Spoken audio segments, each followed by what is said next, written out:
नमस्कार दोस्तों। Welcome to my channel Revolt 247।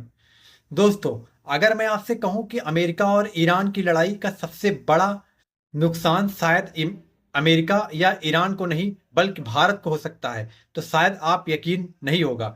जरा सोचिए, अगर कच्चे तेल की कीमत $90 प्रति बैरल ऊपर चली जाए, अगर स्टेट ऑफ हर्मुज में जहाज़ों की आवाजाही रुक जाए, अगर भारत में ऑयल इंपोर्ट बिल के एक झटके से 60% तक बढ़ जाए, तो इसका असर आपकी जेब तक डायरेक्ट पहुंचेगा। महंगा पेट्रोल, महंगा डीजल, महंगी गैस और बढ़ती महंगाई। आज इस वीडियो में हम समझेंगे अमेरिका ईरान तनाव कहां पहुंच चुका है, ट्रंप पर दबाव क्यों बढ़ रहा है, हौटीज की एंट्री इतनी खतरनाक क्यों मानी जाती है। हौटीज एक ट्राइब होती है जो यमन में पाई जाती है, और भारत के लिए सबसे बड़ा खतरा आखिर क्या है। सबसे पहले हम कई महत्वपूर्ण रिपोर्ट्स को समझते हैं।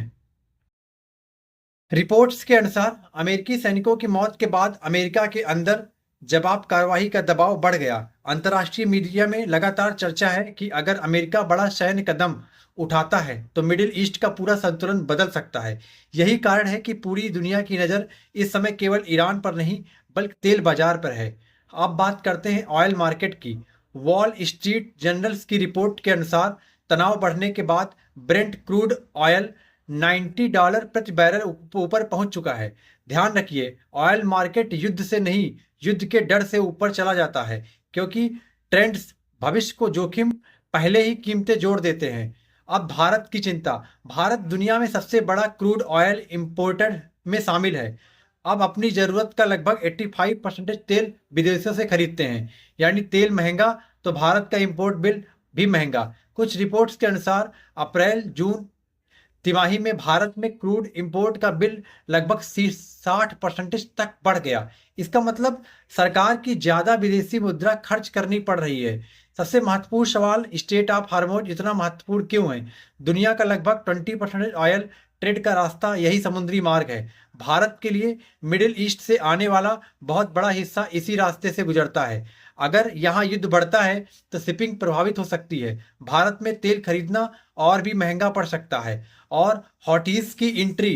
रिपोर्ट्स के अनुसार हौटीज ने सऊदी अरबिया के खिलाफ मैरीटाइम ब्लॉकेड जैसी चेतावनी दी है। रेड सी और हार्मोज दोनों जगह खतरा मंडरा रहा है, तो शिपिंग कॉस्ट बढ़ जाती है, इंश्योरेंस कॉस्ट बढ़ जाती है, डिलीवरी देर से होती है। आखिरकार इसका पैसा कौन देता है?